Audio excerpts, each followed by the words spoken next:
Doctor Gauri Palve आत्महत्या प्रकरणी मंत्री पंकजा मुंडेंच्या स्वीय सहाय्यकाला अटक। वरळी पोलिसांकडून रात्री 1 वाजता अनंत गरजेला अटक केल्याची माहिती। गळफास घेत आत्महत्या केलेल्या डॉक्टर गौरी पालवेंवर थोड्याच वेळात अंत्यसंस्कार। अहिल्यानगरच्या मोहोज देवढे या गावात तणाव।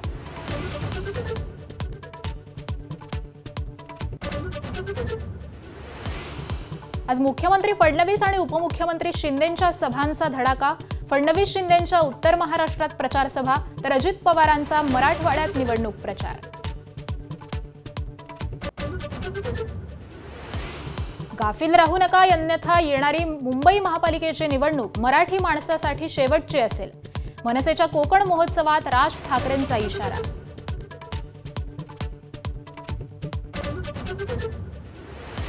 सर्वसामान्य शेतकऱ्यांचा मुलगा मुख्यमंत्री झाला याची काहींना जळजळ, शिंदेंचा निशाणा। तर एखाद्यावर अहंकार द्वेष किती असावा असं म्हणत विरोधक लक्ष।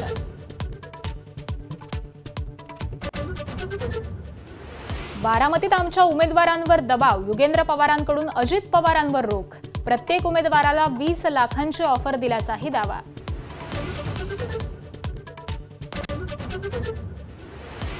आपल्याला पाडण्यासाठी भाजपच्या शेकापला मदत, विधानसभेची आठवण सांगत शहाजी बापूंचा हल्लाबोल। तर आम्ही तुमच्या पाठीशी आहोत असं म्हणत एकनाथ शिंदेंचा एल्गार। मुंबई महापालिका निवडणुकीच्या पार्श्वभूमीवर मुख्यमंत्र्यांचं युथ कनेक्ट। 100हून अधिक कॉलेजच्या तरुणांशी साधणार संवाद। आज वरळी डोम इथं कार्यक्रमाचं आयोजन। अयोध्येत राम मंदिरावरील ध्वजारोहण सोहळ्याची जय्यत तयारी। शिखरावर फडकवण्यात येणारा भव्य ध्वज परिसरात दाखल। संपूर्ण शहरात विद्युत रोषणाई। क्रिकेटपटू स्मृती मानधना आणि पलाश मुच्छलचं लग्न पुढे ढकललं। स्मृतीच्या वडिलांची प्रकृती बिघडल्यानं निर्णय घेतल्याची कुटुंबियांची माहिती। न्यायमूर्ती सूर्यकांत देशाचे 53वे सरन्यायाधीश म्हणून विराजमान। द्रौपदी मुर्मूंनी दिली पद आणि गोपनीयतेची शपथ।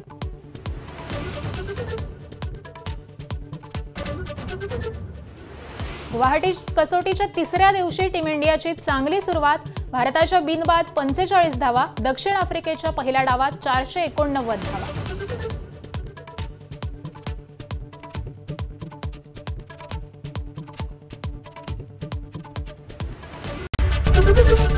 एबीपी माझा, उघडा डोळे बघा नीट।